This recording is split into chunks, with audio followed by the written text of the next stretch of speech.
Hello everyone and welcome back to another episode of the Council of Elrond, and today we have a very special episode because we're just after seeing the new trailer, the San Diego Comic-Con trailer for The Rings of Power Season 2.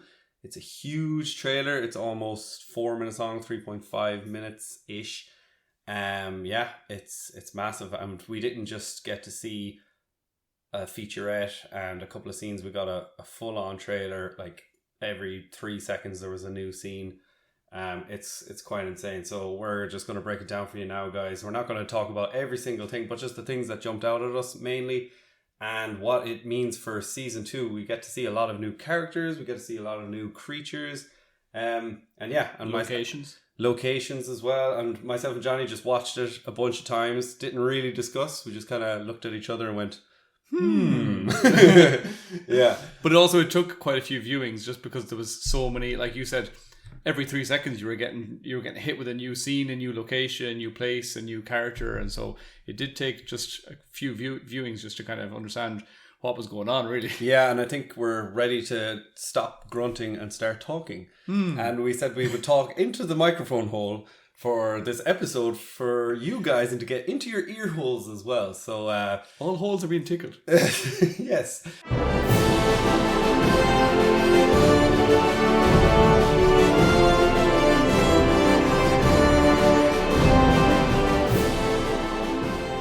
I want to start off first of all by saying, and I think we say this every time there's a trailer or an episode or anything, but great music from Bear McCreary. Oh yeah. I'm assuming that he did the trailer or the music for this because the first one was a little bit more kind of trailerish, you know. Yeah, it didn't have any of the kind of Lord of the Rings vibe to the. It was like a. It was just your typical. Sorry, that one. Sorry, I'm thinking of like it was trailer number 3. There was like almost like a pop song or something playing. You remember that? It was really weird. Oh, is this season 1? Season 1, yeah, episode like the third trailer. I think about that. Yeah, it was a completely weird.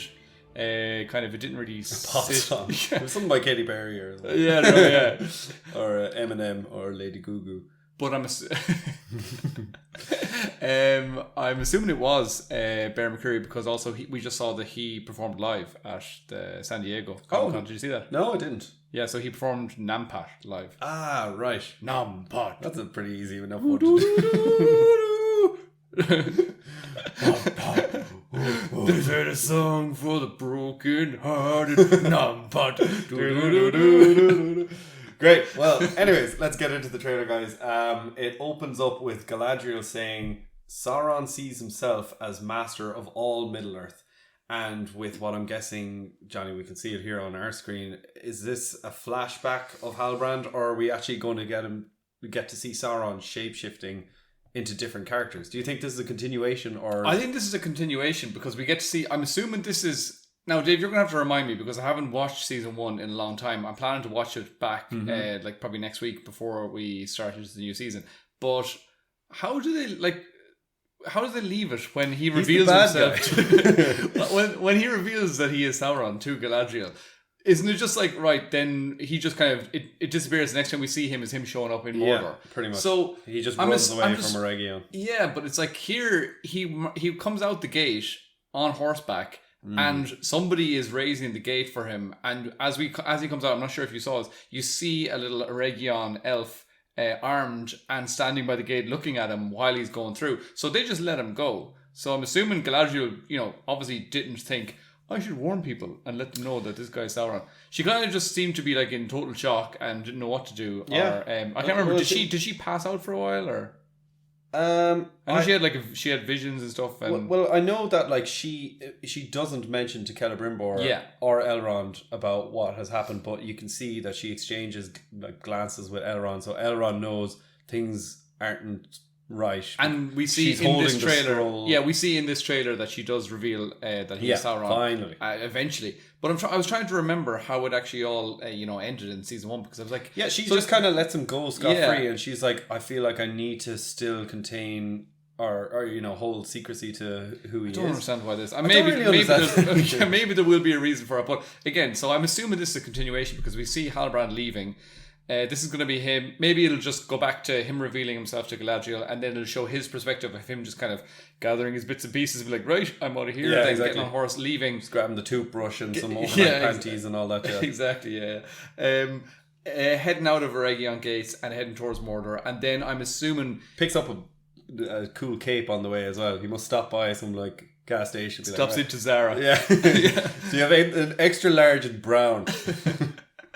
And I'm assuming that the next time we see him like kind of showing up with Celebrimbor, we see another scene later in this trailer. I don't want to be jumping too far ahead, but there's a big kind of flash and there's fires and he almost seems to like just come out of the flames, which I think is really badass. I don't think that's actually the way it's going to go. No. I think it's kind of like a fake reveal here, but that would be class if he just like comes out of the flames. Yeah, I mean that's yet like Rammstein.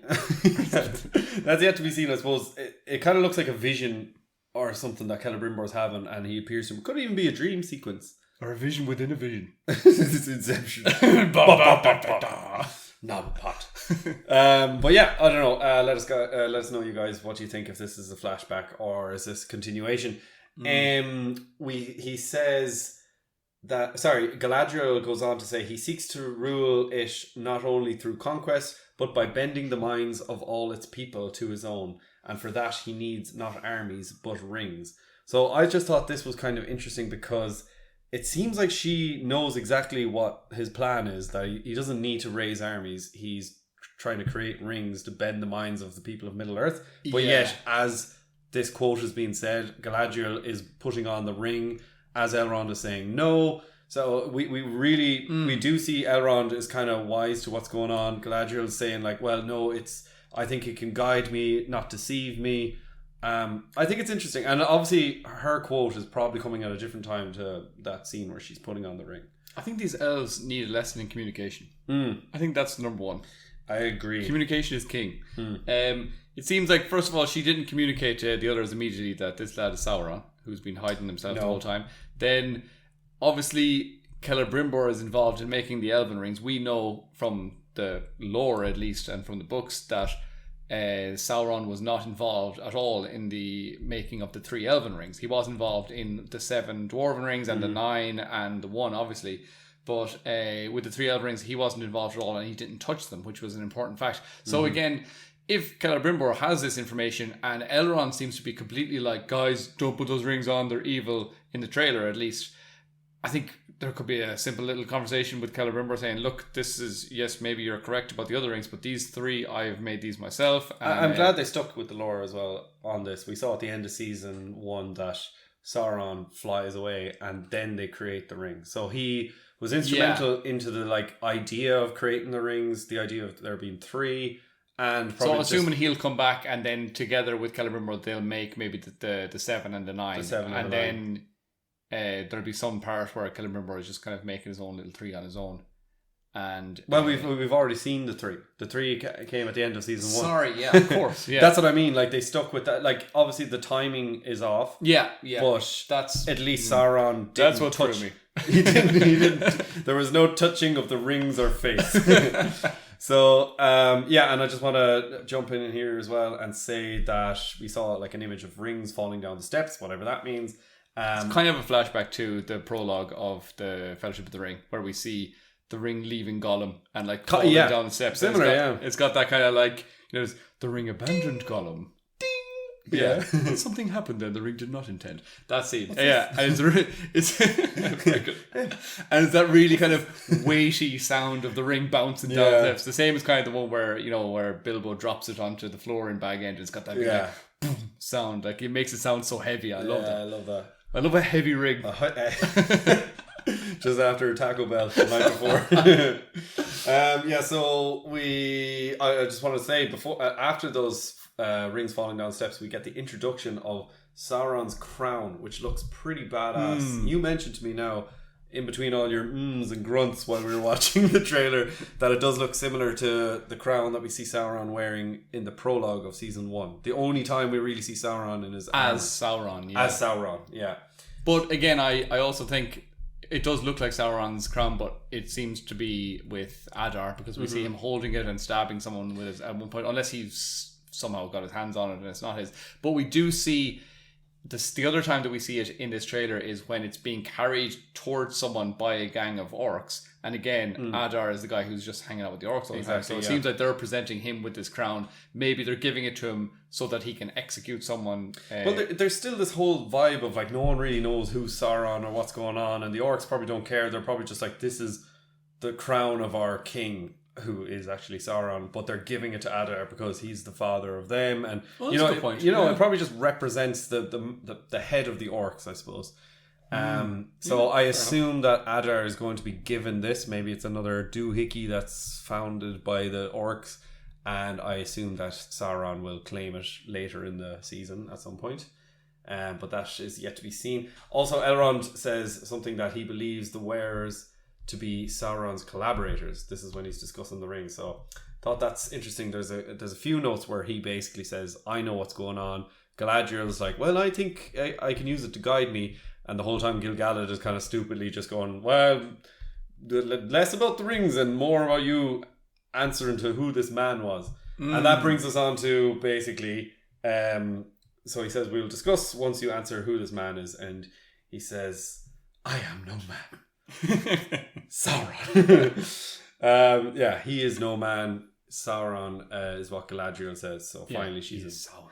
He is Sauron. He deceived me. Yeah, I picked up on the word deceived because, as we know, Sauron is the deceiver. The deceiver, yeah. So next we finally get to see Anatar appearing. We still didn't get the name drop. I know. I was like, here we go. You can call me Fred. It's like, oh, damn. So Celebrimbor sees Anatar appearing in the flames. For anyone that doesn't know, Anatar is Sauron's elvish form, and the name Anatar means Lord of Gifts or Sharer of Gifts, and that's exactly what he says in the trailer when Celebrimbor asks what to call him, and he says, call me Gift Hub. Gift Hub.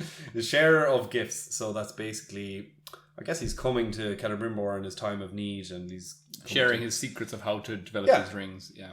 And I suppose there's going to be a whole thing of the elves dying or passing away again, and that's probably what Celebrimbor is seeking to create the rings for, just like he did at the end of season 1. I'd like to make a quick note on something as well that caught my eye near the beginning of the trailer. In the first 25-30 seconds, we see there's a ceremony happening in the elves are all together and they're gathered by that big tree that we see loads of times, and the tree that was like poisoned or sick or whatever in season 1.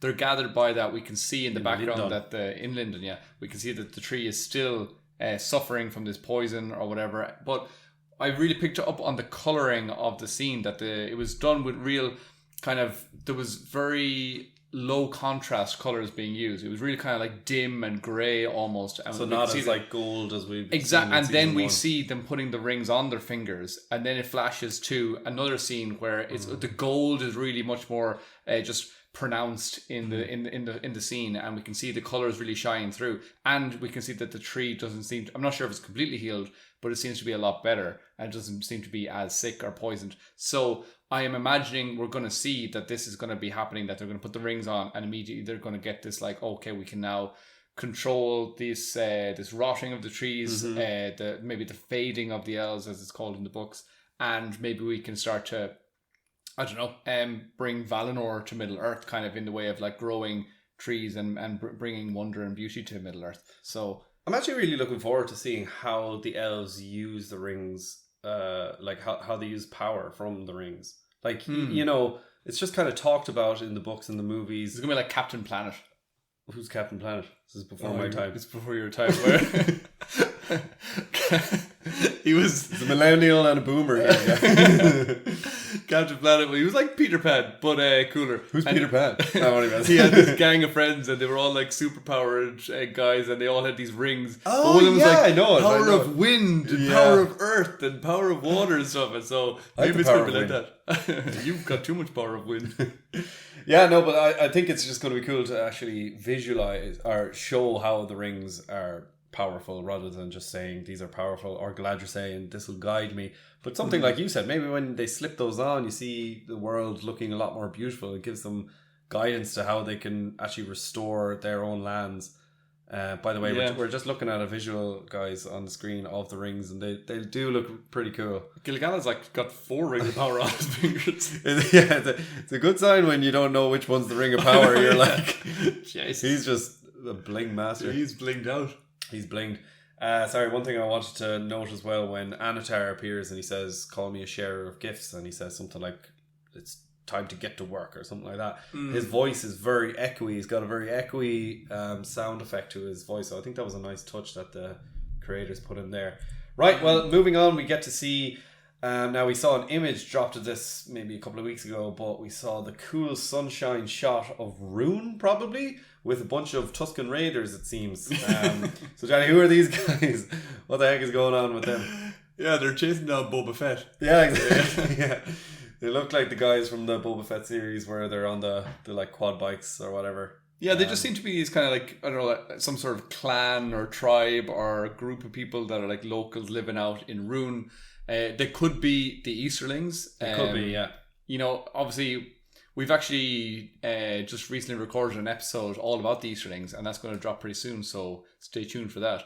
And so in that episode, we're actually going to detail on how the Easterlings were this... You know, they were real expansive groups, a group of different peoples, and it wasn't just like, okay, one faction of people that are like, okay, this is this or this is the other. There's like a huge expansive land that's got peoples and groups like speaking loads of different languages, all coming together in their hatred of men, basically. But they're, you know, it's just an enormous area of land where there's just so many different people. So there could be loads of different people. There could be loads of different kind of costumes or that kind of design. There could be some people that are like, you know, have really well modern armor, and there could be other people that, like you said, they look like Tusken Raiders, and they're just basically making helmets out of stuff that they found in a dustbin. So there could be one thing. The Dustbin Raiders. I kind of hope... I like the look of these guys, but I hope that they're not Easterlings, because I way prefer Peter Jackson's look of the Easterlings, and I hope they go for that like Persian style. Yeah. Or that kind of... Yeah, that... Well, we got a couple of thousand years to go That's before true, that happens. So, like, I mean, you know, and we don't... Proto-Easterlings. Yeah. Prosterlings. They're like the Harfoots becoming the Hobbits. These are like the... Sterlings. I'm going to say Easterfoots. Yeah, the Easterfoots, yeah. Maybe, but as I said before, there could be like... It could be like... I'm trying to think about it. Like, imagine the Roman Empire, where you had the Romans, and they were like, you know, they had the best of the best. They had these amazing, big, huge shields. They had these cool helmets. They had these, like, you know, fluffy quiffs on the tops of their heads and all this kind of stuff. But then in Italy and in Rome and other places, there were other groups of people. There were just like slaves, and there were local townsmen, and in the little like small towns around Italy at that time, or the Roman Empire was not just Italy at the time, there would have still been like little gangs of, you know, people that were out raiding and whatever, and they might have had their own kind of ways of masking their faces and protecting themselves. So it could have been a little faction of that as well. You know? I kind of hope so. Yeah, hopefully. But again, guys, please let us know what you think. Share your thoughts. You can get us on @melon_heads. No, is that right? Yes, on Twitter. @melon_heads with 2 L's on Twitter. And what is us on Instagram? The Melon Heads? I think it's like you'll find it. Official Melon Heads. That's Melon Heads official on Instagram. So yeah, you can let us know your thoughts there. Sorry, we should have that down, but it's been a while. Watermelon Heads. Is that it?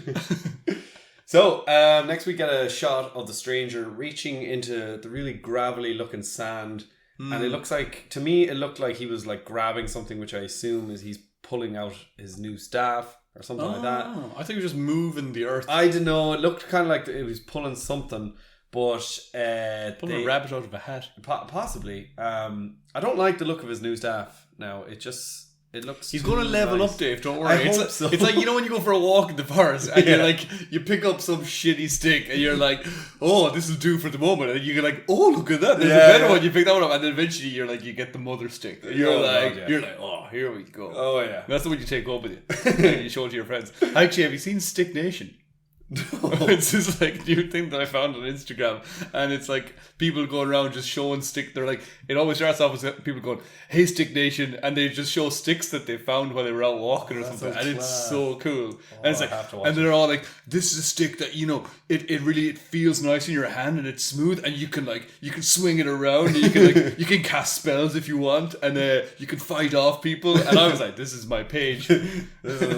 So obviously the stranger is subscribing to that account. He's part of Stick Nation. Yeah, he's definitely part of Stick Nation. He could be the founder. So we get to see him creating what seems like a sand tornado just in time for the Twisters movie that released last week. Sharknado. Yeah. No, have you not seen the Twisters thing, no? Oh, yeah. With Glenn Powell. Looks like he's doing well. Oh, yeah. right. Yeah. And Daisy Edgar Jones, I think, isn't it? I saw they had some really cool advertising for it where they had like billboards, or they had like a bus shelter just upside down. I saw that, yeah. And stuff like that. Up in Dublin, right beside me, there's a billboard. Oh, I came in early with that really. There's a billboard that's like broken off, and then there's like real chairs stuck to it, No and way. like the front of a car. But anyways, back to the Rings of Power. We should go watch that, guys. No, we finally get to see Nori again, who looks like she's gotten a perm. Her hair, like, what's going on? Her hair's all over the place. Crazy. Well, I suppose she's just been through a tornado, so. Fair enough. But I don't know. The less said about her, She the looked better. older. Well, she's 2 years older, I suppose. Yeah, I suppose. In real life. Yeah, that's true. Yeah. Yeah. And she was just through a tornado. Yeah, she was just through a tornado. That's We're like, I can't believe her hair was perfect. No, she did just look. I suppose, yeah, now that I think about this, she's just been through a tornado. That makes sense, because I was going to say her complexion looked different as well. She just looked her physical appearance looked quite different to what I remembered. Yeah. So I think it's probably just because she had loads of sand on her face, or maybe her hair was a different colour because the sand was in it or something. Her hair was crazy, yeah. Yeah. Threw me That's off. probably was. That's what it was, yeah. We also get a little glimpse of at the Mystiques again, and their butterflies and moths. Mystique. Is that what they're called? I would say the Mystics, but I like Mystique. Oh, like sorry, one the from Mystics, yeah. X-Men. That's exactly what I was thinking when I wrote this down. I was like, the Mystiques. And I was like, wait, isn't that your one from X-Men? Anyways, what do you... It seems like they were with an unseen wizardy kind of person. Did you pick up on that? No. So there was a girl kind of blowing Saw that, yeah. blowing the kind of butterflies or whatever that happened for, the little moths. She was just getting nervous. Yeah, so she had butterflies on her tummy. So that we saw that scene, and then we see another scene where there's like 3 or 4 of them all gathered around, and there's one person like raising up a big staff. Right. And we don't really get to see their face. So this I is the think Eastern this wizard. could be the new wizard that's going to be played by Kieran Hines. Yeah. Hines, or I'm not sure how his name's I pronounced. think it's Hines. Listeners will know who he is because he's been in Game of Thrones. He's in Harry Potter. He's also Irish, so he's in a that. legend. I just watched that season or that series called Kin, which he's in as well, and he's very cool in that. He's in a lot of things. He's very good. You should know who he is, and he's fantastic actor. So look forward to seeing him in this as well. Yeah, I forgot about him. Yeah. Again, guys, we are literally just reacting to this in real time. I still haven't finished watching the trailer. Yeah, good shout. So that could be what's going on there. Yeah, absolutely. I think that could be Kieran Hines. I actually completely forgot about that until you mentioned his name. So surprised that we didn't get a glimpse of his face. But then again, they can't show the entire thing in the trailer, even though there was there was lots of omissions. Like, I mean, we didn't get to see we got to see Elendil, but we didn't get to hear anything. I was going to bring that up. Yeah, that would be my con to this trailer. But I'm glad. I'm glad we're not seeing too much, because that is always a huge complaint. That's always one. You know me. That's always one of my biggest complaints. I hate seeing trailers that just spoil stuff altogether. But for a trailer, when you want to hear like just little snippets of, I want to hear Numenor. He's got the best voice. Yeah, he should have just narrated the whole trailer. Yeah. That we get to see straight afterwards Tom Bombadil, and we also get the Stranger, and the Stranger can finally say more things than Schnell, and he says, "Is it my task to stop the fire? Is it my task to face Sauron?" So I'm guessing he's having a little conversation here with Tom Bombadil. Yeah, Tom knows what's up. I'm guessing these guys are on the edge of the world. They're in the east, and they both know who Sauron is. what's going on, but it doesn't really matter to the rest of the plot because they're so far away.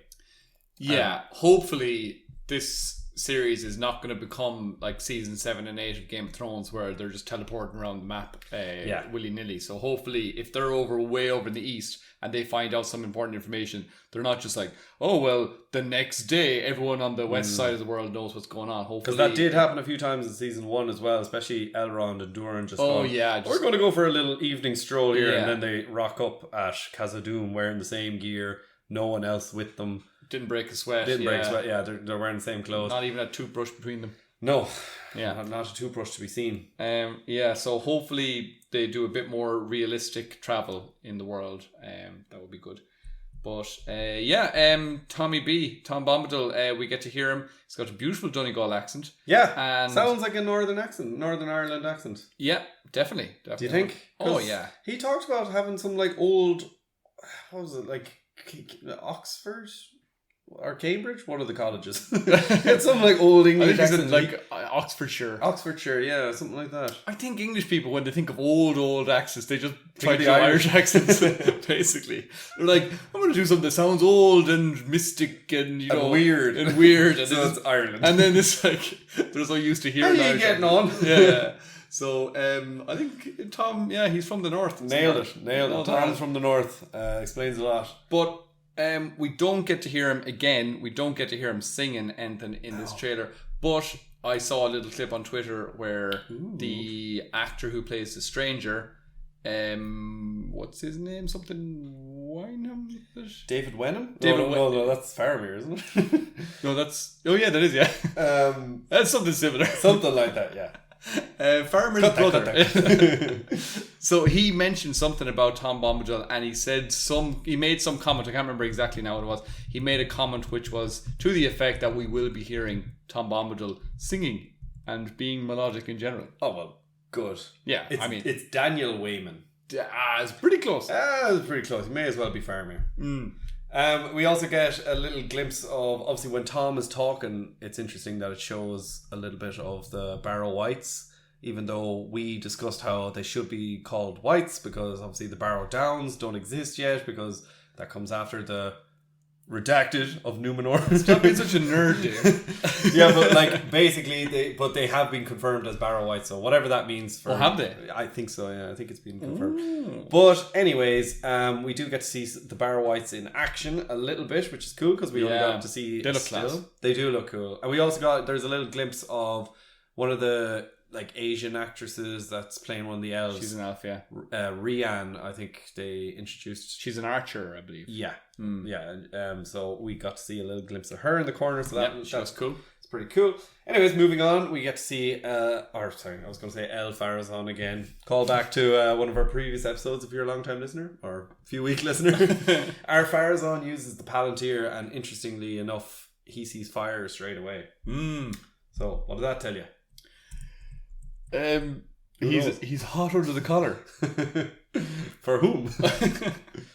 Yeah, he's obviously going to be doing some bad things, and that's what I was going to ask you about as well. With the lack of Numenor shots, we did get to see one, which I'll mention in a while, but we see a couple. Yeah, but like we definitely didn't get to see much happening in the Numenor plotline. Like we didn't get to see any of those random characters like that's Kemen or whatever his name was, and Yari and Verder Kemen. We didn't get to see Rabble Man with his weird haircut. Oh god, yeah. So that was good. They took our jobs. Low man. Yeah. We didn't see him, so that's great. That's a plus. We got to see the eagle coming in. We got to see the eagle, but do you think that plot will I think in this one at least, the first trailer that came out, there was lots of people speculating, thinking that it looked like our Farazan came and flew in and arrived on eagle back, which wouldn't really make any sense. No, like according to the lore, at least that wouldn't be like fitting with his character. He would be carried by the eagle in its claw, like maybe in its belly. It was eating him. What if two eagles carried him? It wouldn't really make sense for him to be friends with the eagles, according to the lore. But so in this trailer, it seemed to show much more clearly that the eagle arrives without him, and then he kind of walks out to greet it or to confront it, maybe, or to pet it. We'll see. Depeche mode. Depeche Eagle mode. Next we get to see, we hear Durin's voice and the introduction of the Balrog yet again, except it does a cool kind of like side jump, and he's got like a spear, a fiery spear or something, which is kind of cool. That is cool. It looks so computer game sort of thing. It does a little bit, yeah. But in a good way. I'm not taking it out. I'm like, it looked like a cool, like, L1, L3, or 3, like, square. Click them all together. It makes just like a special move. And he's like, he'll do a little, side step off a wall and create a spear midair and then throw it at someone. You're like, class. That's true. But the most interesting thing about it, we see the Balrog, but I think, is it the one before or maybe the exact next shot? We see Sauron glimpsing into the flame. I think it was the one before. Anatar glimpses into a flame and we see the image of the Balrog appearing. So it looks like a hologram, or maybe it's just in the flames, and this suggests that Anatar knows exactly about this Balrog. Is he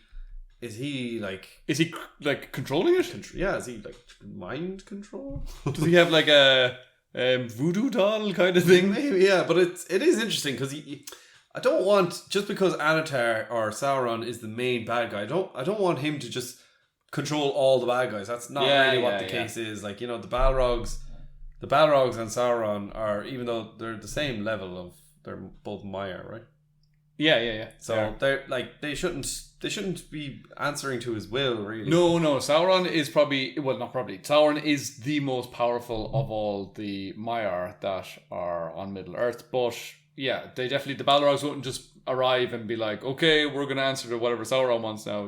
But they shouldn't be on speed dial either, like we talked about. Like Sauron shouldn't be having he doesn't have a palantir. He's just looking into the flame and he's like, right, now L1 square, jump to the left. Yeah, no, the same way that Gandalf shouldn't be able to just call up the eagles and get them to do whatever he wants, because they're both Maiar as well, and so they're just kind of like they're same level creatures, and they will probably know each other and respect each other, and then Sauron probably knows about the presence of the Balrogs and vice versa. But it's not going to be just like, you do this now, and they're like, okay, sir, and then straight away, or especially not if he can just like create a little thing in a vision in a flame and get them to just perform that. So I don't know what's going on. I don't think we should look too deep into it. No, and again, he might just be able to see the actions of what's going on in Khazad-dûm. Like, maybe he has no control. Maybe that's just his way of like... You know what? That's a very good shout. Maybe he's able to kind of get visions that he doesn't actually need to use the Palantir, or maybe he does, but maybe he can look into it's kind of like in Game of Thrones where is that Game of Thrones? Or is it Wheel of Time? No, it's in Game of Thrones where they can look into the flames and see what's going on. Yeah. Give them visions. Yeah. The red witch and all that crack. Yeah. Yeah. Well, anyways, moving on after this, we see something that I think might go under the radar massively in this trailer, but I think this could be something really interesting. It's when we see Durin asking his father to take off the ring, to which he gets hit back, and it kind of reminds me of dragon sickness in a way, or something from The Hobbit, especially because it's happening to the dwarves again. And remember, this is the first use of one of the evil rings that Sauron created, according to the lore anyways, because all three elven rings are not evil. They could help Sauron if they're connected to the other rings and all that jazz, but they're not really connected, but they could be corrupted. Well, but this one is definitely a corruptible ring. Oh yeah, for sure. This one is one that can corrupt the heart of the bearer, whereas the elven ones... Bear McCreary. Yeah, the bearer McCreary. The bearer of... I was just about to start singing that. The wearer. I was like, shall I sing it? No. By the way, actually, there is one shot at the very, very beginning of the trailer that we just didn't mention, but it does show Durin the Third, which is Durin the Fourth's father, and he's holding his axe, and you can see the ring of power on his finger, and he does look very, very much weary and corrupted, and he doesn't look himself. He's grown quite well. One more thing to say about the Balrog, actually, to go back to him, was just we do get to see that he definitely has wings. But one other thing that we get to see is that they don't seem to work that well in this scene. Oh, he's falling around the place like a penguin. As we said, he kind of like he runs. He's doing a bit of parkour. He like jumps up, hops off a wall, and throws a spear. But he seems to be falling then as he's throwing the spear. So, or else I'm not sure if he's throwing it at someone or if he's stabbing it into the ground. I need to go back for another watch.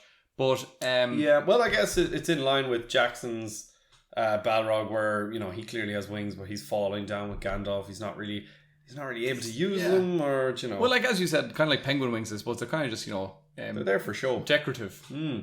Well, like in the book, it says a shadow like wings behind the Balrog. Like it doesn't. This is why there's an age-old question of do Balrogs have wings? Let's not get into it. We're not getting into it, but like this isn't answering it really. No. From the clip we've just seen, it looks like a big shadow around the Balrog that looks like wings. So that's fairly accurate. We don't actually see any flame in that shadow. No, they definitely look like they were wings attached to them in that one. But again, I'm saying that the Balrogs could have wings that just didn't even work as well. That's another argument that they had as well. But anyway, we're not going to get into that. We have a whole episode on that. So that's true. Go check that out. It's called the Balrogs. In case you didn't know. It's called Tom Bombadil. It was very creative, that episode, the title. Yeah, well, anyways, after that Sorry, one other thing as well then about the scene that you just spoke about with between the two Durins, where Durin the Fourth kind of hits Durin, or sorry, the opposite way around. Durin the Third, the father, hits Durin the Fourth, and he flies down the stairs. Yeah. Again, that didn't look like a normal slap from an elderly man. It looked like a ring of power. It looked like a zoom, kind of like definitely power in that ring. So it seemed almost like a. It looks like it's given the bear a bit of physical strength, abilities. Yeah. But I hope like they don't. Power surge. I hope they don't lean into that too much, like we discussed. Like I hope they show the powers of the rings, but I hope it doesn't mean like. Like you're a Marvel superhero and you just put on this ring, or you're the Green Lantern, you're literally putting on a ring and you're getting superpowers and you're able to jump high and shout loud and push hard. Like, I don't want that. Like Inspector Gadget powers. Be like, go, axe.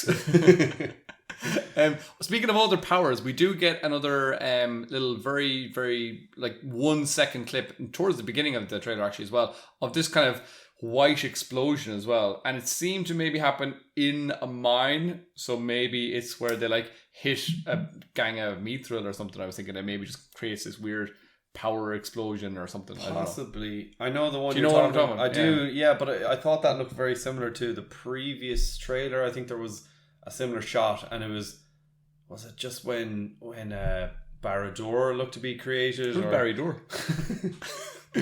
Check out the Barrow Whites episode. We talk about all the different berries.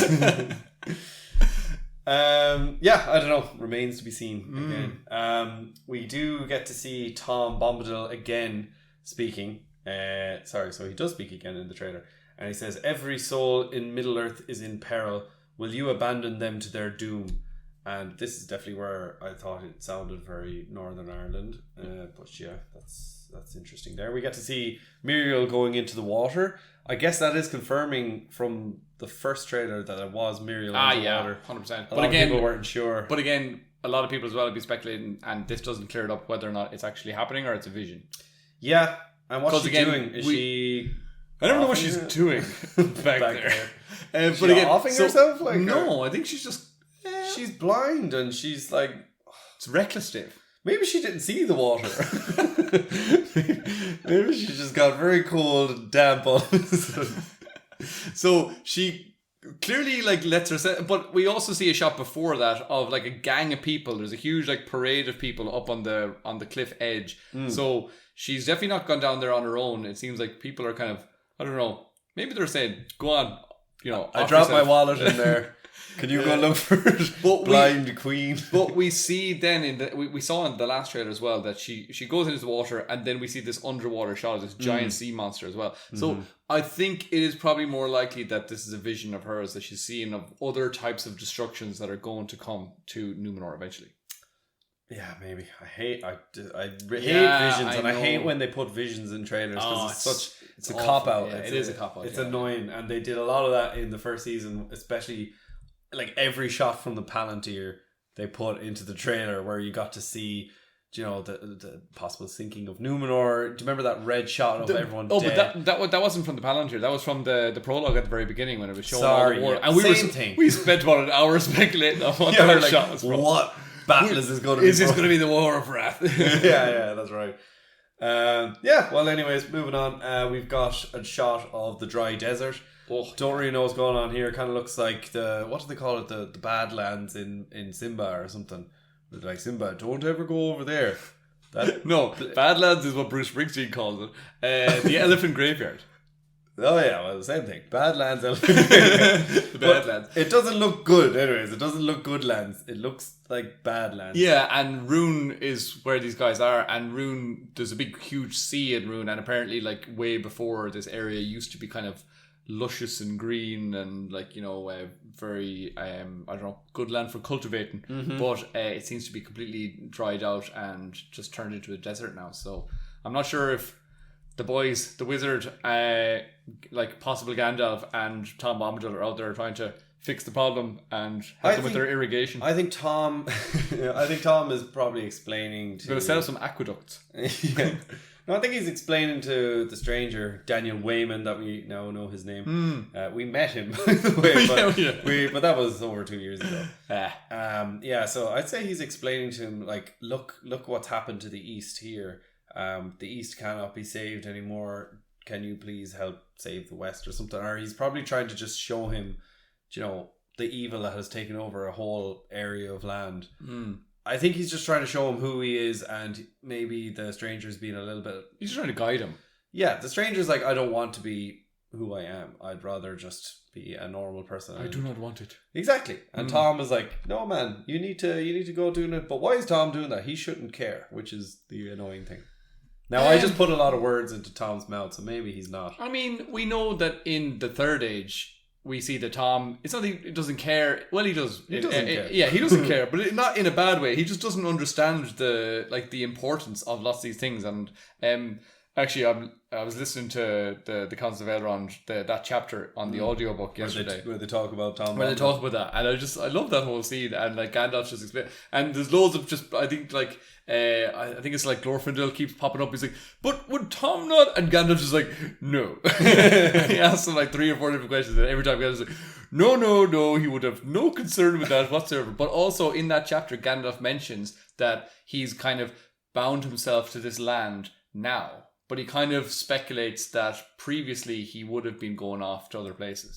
So, yeah. Oh, that's cool, yeah. I actually think they mentioned a little bit of that in the article as well. Oh, really? When Tom Bombadil was first featured.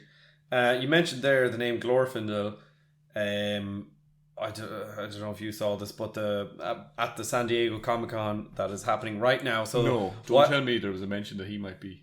No, well, the guys were asked on stage, will we see Celeborn or Glorfindel? And they said they will definitely show up. What? Now, I don't think they're talking about this season, but they're just saying in general they will. I thought I saw some mention of a possible Celeborn showing up at some point. He could show up in this season, but like the fact that they mentioned Glorfindel, I was like, that's really cool. To anybody who doesn't know, Celeborn is the husband of Galadriel. So she mentions him in season 1. She does, yeah. Okay, so then people will have got that name drop already, and we saw him, of course, in the Lord of the Rings movies. But yeah, that was one thing that people online were speculating a lot about, especially in season 1, being like, where the hell is this guy? Where is her husband? Especially when they were kind of, it seemed like they were shipping Galadriel and Sauron. Yeah. Did I use shipping correctly? Yeah, you used it well done. Oh, that's the first time I've ever said that. Are you gaslighting me right now? Weird. I don't know what that one means yet. I've heard it being used a few times. I'm like, I still don't get it, dude. Boomer here. Yeah, just to confirm, this is our friend Harry at Fellowship of Fans has said that Celeborn and potentially Glorfindel will be appearing in the future of the show via Patrick McKay. So this was announced on stage. That's one of the showrunners.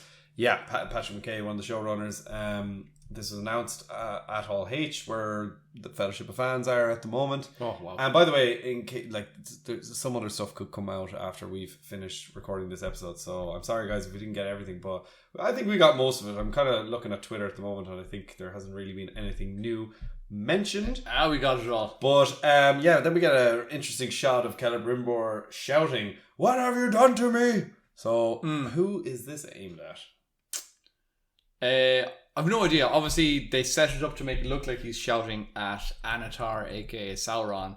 But I'm assuming it's not going to be that. I don't know why. I'm just thinking that would be too obvious. But then again, why would he be shouting at somebody else? Maybe he's talking to himself. Maybe he's going to start like hearing whispers in his head all the time. Or maybe it's the chain of screaming as proposed by Barney Stinson. Well, he You'll have to starts remember. off as a chain, and then he's like the circle of screaming, and then it becomes a pyramid of screaming, Yeah. where basically your boss shouts at, like the big CEO shouts at the person below him, who is the Marshall's high- boss, Yeah. and then that person shouts at Marshall, and then it's like, Marshall, you need to go shout at whoever else, and then Marshall shouts at Lily, then Lily shouts at some child in her kindergarten right, class, yeah. and then that child is in kindergarten class is the daughter of the CEO. She shouts at him. It's like. So yes, that turns into a chain of circles. Yeah. So maybe instead of the chain of command, So maybe Celebrimbor is shouting at maybe Elrond. Anatar was shouting at Celebrimbor, and then Celebrimbor now is shouting at just some understudy. Possibly. we I can't remember her name, but we did get a new picture of another new elf who is confirmed to be part of the Gwathi Myrdain, who are one of the people that basically helped create the Rings of Power. So They're like a little group who specialize. jewelry people. Yeah, they've like all done their PhD in ring making. Yeah. Basically, and they're kind of, and then Celebrimbor is leading this entire, like, all these PhD students. Basically, he's like, all right guys, come on, we gotta like do this project where we're doing all these rings, and they're the guys that are like specialized in that. So it's gonna be interesting to see them. So that's pretty cool. The next shot we get is Sauron walking through a burning Eregion, and we get to see a few shots of this as well. There's a cool like fireball just passing by his back, and he's Yeah. just, that whole like cool guys who look at explosions kind of thing. It's that He's pure just like, vibe. I could have died there, man. Like that, I could have literally just got smashed. And that's probably an orc catapult as well. Those Oh yeah, bastards. 100%. I'm I'm looking forward to seeing those catapults as well, because like the size of the gonna- loads yeah. that they're shooting in, like, that are just on these big flame balls that are coming. It looks insane. It looks does. impressive. The production value, or the production looks insane on Mm. this. We get to hear Adar saying he does a bit of a, what's the bad guy from the Marvel movies again? The guy with the ball sack chin, purple dude. I I was thinking of Thrawn, but that's Star Thanos. Wars. Thanos. He does like a leave Sauron to me, kind of a Thanos vibe there, and then it shows him absolutely destroying someone with his own crown, or Sauron's crown. We don't milling know. someone, yeah. Yeah, he Can I absolutely just smashes him. jump back to the scene that Do. we get to see of Do. of Sauron walking out through Eregion? Excuse me. We get to see him with this like really, really cool new outfit as well, this new attire. It's all black with these kind of gold, a getting gold a greeny belt vibe and a off gold that. thing. Maybe it's a, I don't know, teal. But he's got this like cool, I don't know, this kind of like shoulder armor on one side, and then there's like, maybe it's green, but it's kind of a dark green. It's I don't know. cool. Yeah. It's very cool. I'm liking a lot more the details that seem to be put into the costumes in this season. It seems like there's definitely a lot better production going into that as well. So good all around. Yeah, I think so. I think it looks class, and Eregion itself looks cool. We saw, it looks like they were shooting those battle sequences for months and months and months. Yeah, we didn't get to see too much of actual like walking around through Eregion. There was a couple of shots there that we saw that kind of reminded me of the Battle of Pelennor Fields, when they kind of break through the gates and they're going into the like kind of lower tiers of Minas Tirith. Yeah. And they're going around the little like the town area. So it'd be so cool if we get to see like just some of that of Eregion as Yeah. well. Just the common streets and like battles just taking place there. No, that's exactly what I love, and I'd hope to see as well. We do get a cameo of Boromir as well. He shows up as he gets shot by 3 arrows.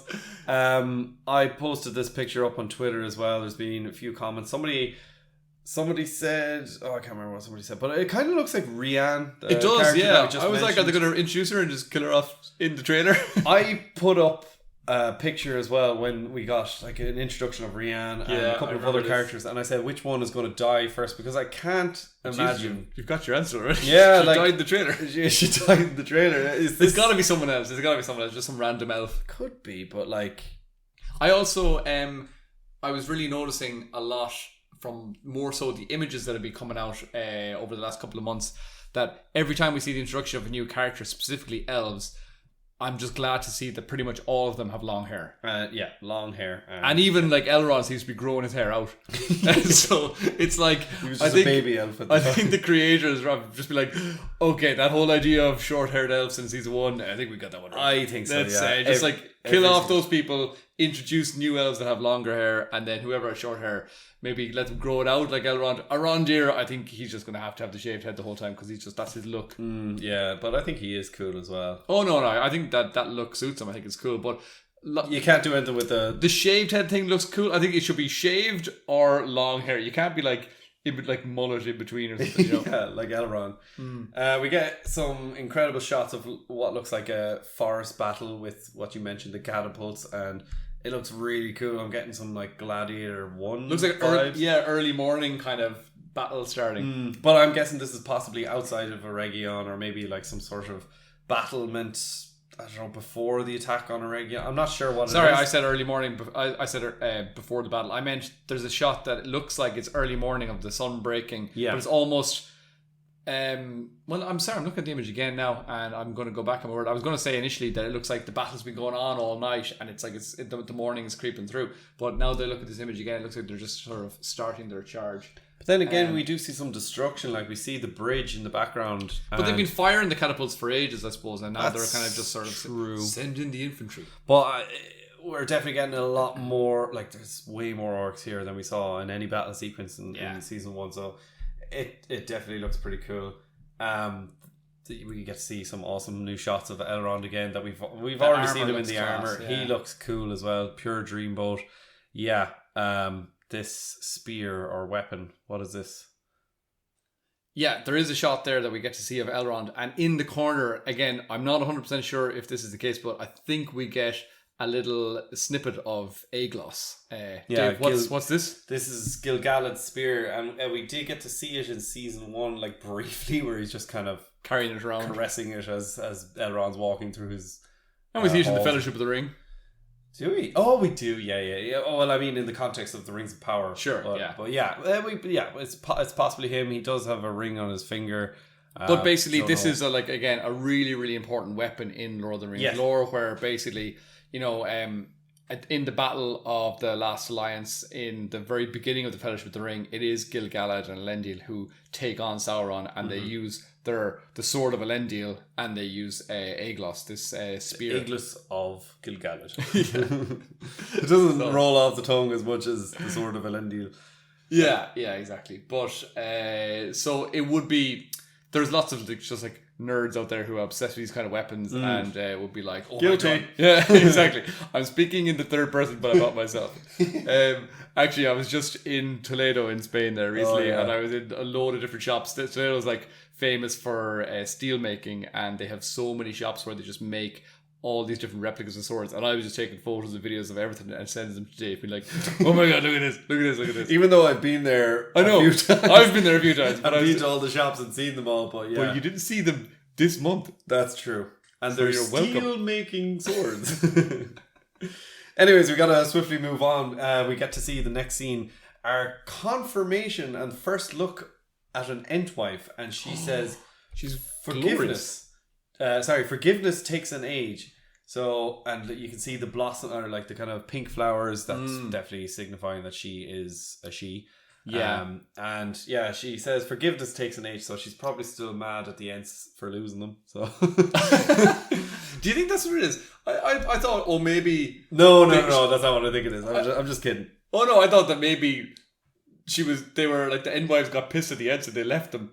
And then they were like, they're just like basically they're annoyed with them. They're like, have you forgiven the Ents yet? They're like, no, forgiveness takes an age. Yeah. We let them stew in it now for a while and basically, you know, put them in the bowl corner for a while. Yeah. We'll come back when we're good and ready. And I just like to say, I think the design's class. I think the design is cool. I think I'd like to look into that line of forgiveness takes an age, but I literally think all it is she's offering Galadriel some advice or something, or she's telling her to forgive someone, and they wanted to put the word age in there because they're very old. And she's like, well, forgiveness takes. Do you know who she reminds me of? She reminds me of that old willow tree from Pocahontas. Which is like basically like Pocahontas' grandmother or something. Yeah, like, I was thinking of the teapot from Beauty and the Beast. I don't know. She's got a crooked nose. Yeah, well, Mrs. Potts or old man Willow. What's her name? Jessica Fletcher. Jessica Fletcher, yeah. Is that the actress's name or her character in Murder, She Wrote? Ooh, yeah, because she's Angela Bassett. No, Angela. I know. I was supposed to say Angela Hepburn at the start. I was like, that's not right. No, that's Audrey. Yeah. That's in our other podcast. Tune into our Murder, She Wrote podcast. Okay, so next we get a glimpse of Numenor as well, and I've already asked you about will we see much of the plot happening this season, you know, the whole, you know, the faithful versus the others, and I don't know, we didn't see much in the trailer, but I hope to see it will develop more, surely. It will develop more, but I was hoping to see a proper takeover from Ar-Pharazôn, and well, that could happen. They could put it on surely could happen. They could. Yeah, okay. One of the more interesting shots from this whole trailer now is the shot of Isildur fighting a giant spider. So I think this is confirmation now that we will see Shelob in season 2. Yeah, I saw somebody on Twitter had said that this is confirmed apparently to be Shelob. Even though I was just, when I saw it, I was like, oh, cool, giant spider, that's class. But whether it is or not Shelob, I don't really care that much. If it's a spider, I'm not like, the spider's not gonna be like, hey, I'm Shelob. So it's not gonna make a big difference whether or not this is the spider that we see a millennia later. No, so I kind of, even though it's kind of confirmed, is it? I kind of hope it's not Shelob. I just hope it is another big spider. But then again, we do get a shot as well of Narvi and Disa. Narvi was introduced to us before. This is one of the dwarves that actually helps create the doors of Durin, which I pronounced it correctly. Oh my god, that's the first time I've ever heard you pronounce it correctly. Yeah, probably. I'm practicing. Don't, I like the way you said it. The doors of Durin. So yeah, that's pretty cool. So yeah, he's a special dwarf, very skilled with his hands, and so it's him and Celebrimbor that team up to create the doors of Durin. And they create that little password. Speak friend and enter. We also do get a cool little sequence between Durin and Elrond as well. That I'm assuming you're going to mention that, are you? No, I hadn't, but mention away. Where he says fight. For your right to party.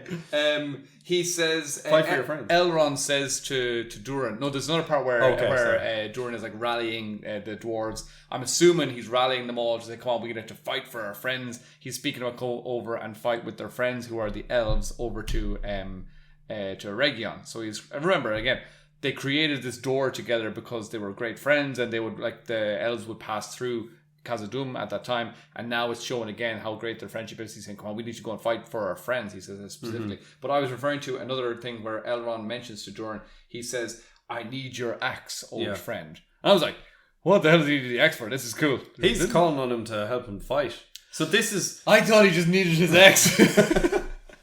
No. This is basically confirmation. I think like the way they say, you have my axe. Yeah, exactly. I completely overlooked that.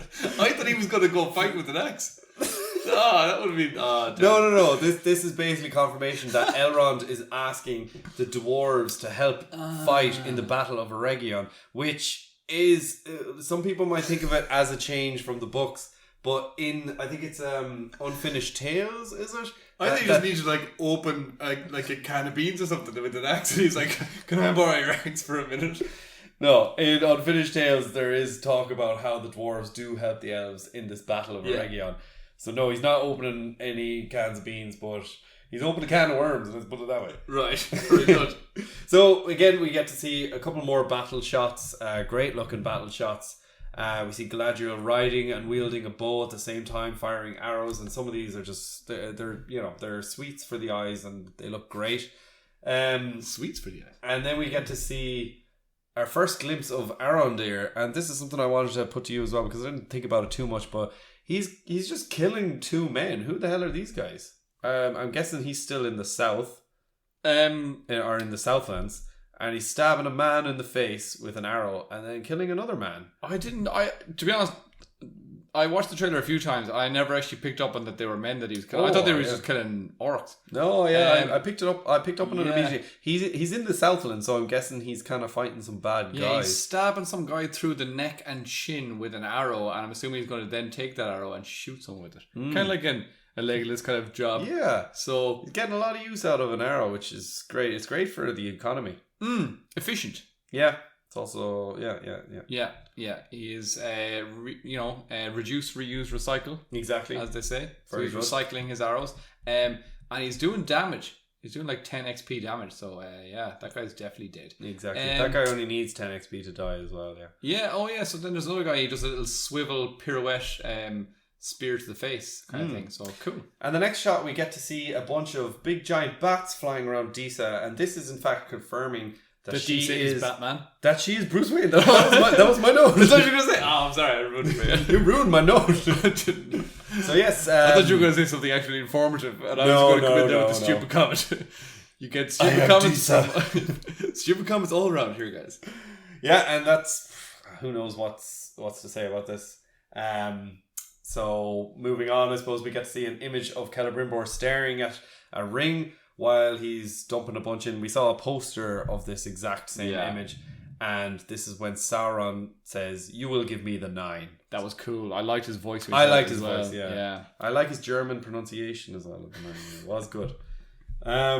So that is confirmation again. I think not so much in the trailer here, but we did see in the poster Celebrimbor actually dropping what looked like 9 rings. Yeah, we saw a load of rings, right? Yeah, so that's definitely 9. So we will be seeing... So maybe he's trying to destroy the rings before... We will be seeing the 7 and the 9. We've already seen the 3. And by the way, in case people haven't been keeping up to date on our Instagram and our Twitter, I put up a picture of at the San Diego Comic-Con. They have 19 rings of power on display, but they don't have the 1 ring. So... no look at what the 1 ring is going to look like yet. I'm hoping it looks like Peter Jackson's. It's just a gold band. I'm assuming they'd be idiots to change that. You can't really change it because it's described exactly how it's described. It was just a plain gold band. Plain gold band, and literally the writing is done out for you, so they can't change that. Yeah, they can't. If they change that, there'd be all hell would break loose. Yeah, they're not going to do that, and they have the rights to that as well, so... We get to see more battle shots, and we get to see Damrod, the hill troll, just kind of marching through. Makes an appearance, yeah. Makes an appearance. We get to see his bottom half, kind of like Powerpuff Girls. I don't know if you've ever seen that. You always get to see like the bottom half, or like Tom and Jerry. You never get to see like the humans. Like heads. Yeah. You just see the legs. You just see the legs, so maybe Damrod is just going to appear like that. And then what I thought was quite cool is we get some Elvish from Elrond when he says "death to our foes." Yeah, before the final charge, and wow, what a cool look at the very end of the trailer. We get to see all the white horses. It's just all the white men gathered together to kill Humpty Dumpty again. Oh, actually, I can spot like 1 or 2 brown horses as well. So yeah, there are a couple of brown ones there, but mainly all white. But they do look very cool. That's pretty cool though. Because you just never see that many white horses together, and you get to see a glimpse of the huge orc army. I'm guessing this is Eregion, and they're kind of flanking the orcs from outside of the city. You can see the city in the background. So you think it's like after they've sacked Eregion and now they're coming back to try and... It might be, again, I've already mentioned Gladiator. I know in the first Gladiator movie they do this where there's a battle, but then the main guy, Maximus, takes his cavalry and like hide flanks in the them. woods, yeah. Yeah, so I think Elrond might be doing a bit of damage this way, but it does look cool. I'm looking forward to it. He's taking his nose from Russell Crowe. Yeah, so that's it. That's the whole trailer, folks. That's all of our notes and breakdown. Let us know if there's anything else that we missed. But overall, Johnny, what are your general thoughts? Good trailer, bad trailer? Yeah, good trailer. I think in general, I would say we get to see little snippets of pretty much every storyline. There was 1 or 2 that were left out. As I said, we didn't get to see Theo at all, which again I was happy enough with, to be honest. Yeah. I was not in love with his storyline. Kemen. Where's Kemen? And Earion. Yeah. Again, they're not going to be the stars of the show, really. So, I mean, their stories could end up being quite important. I think hers will. I'm joking about Kemen. I don't care about him at all. He needs a haircut. He definitely needs a haircut. Earion, I think it'll be interesting because it looks like her character is going to come away from the faithful. She's not an actual character from the book, by the way. I think. Yeah. So again, it's not going to be that important. It will be interesting. She might be there to start off the whole Morgoth temples, which could be very interesting. Because she was studying, she was becoming a draftsman or something. She was like an architect or something. Yeah. Yeah. So she might do that. And it seems like she's definitely a follower of Ar-Pharazôn. So that's going to be interesting as well, going away from her father. So I was glad the trailer didn't go heavy and focus on the Harfoots and like I said, maybe Theo and Arian and all that kind of storyline. I think what they showed us, what they mainly focused on, I was happy to see, because they mainly focused on the elves, the creation of the rings, the sacking of Eregion, and like Sauron becoming Anatar. So that was really cool. I was really happy to see a lot of that. And as I mentioned as well, the costumes look a lot better. The music looks as good and as peak as it was in season 1. Just the general feel of it just does seem a little bit better. I know we've mentioned it before, but in season 1 there was huge problems with production because of COVID and all that kind of stuff as well. So hopefully we'll see that was one of the reasons why we had maybe a slight lackluster costume design, and some scenes that were shot looked like they couldn't fill up the spaces in the like battle sequences and stuff like that, because again, maybe just lack of extras. So hopefully we won't be complaining about those little small minor details in this one. Yeah, I don't think they had the budget for it. No, I'm just kidding. So guys, let us know what your thoughts are on this trailer. Again, it is a massive trailer. It seems to finish around 3.5 minutes. So it's a big one. It's a beast. But yeah, guys, don't forget, check us out on Twitter and Instagram at melon_heads on at melon_heads on Twitter, and melonheads official on Instagram. There you'll see all the latest news and everything about the Rings of Power. We're also going to probably hear about the War of the Rohirrim. So if there's anything coming out about that, make sure to check us out on the socials, because we'll be bringing you all the latest news and gossip as well. And myself and Johnny will probably do an episode if anything drops about the War of the Rohirrim, especially if it's like a trailer or a snippet or something. Or go listen to our Mumical episode, which just came out. We have a Mumical episode, exactly. So check that one out. That was fun. Yeah, a lot of fun. And that as well, we'll talk about the origins of the Mumical, which will be quite important coming up to the War of the Rohirrim. Yeah. So in conclusion, I want to say, please give us a review, give us a rating. It really helps the algorithm. Talk about us. Tell your friends about the podcast. Share it if you can. But most importantly, give us a review and a rating on whatever podcast. Give us some love. Yeah, so that would be absolutely great, and let us know what you thought of the trailer. And tell us if you're excited. I'm excited. I'm getting excited now. It's just over a month. Oh, happy days. 29th of August. Can't wait. Here we go. LFG. Alright guys, we'll see you next time. Speak to you soon, guys.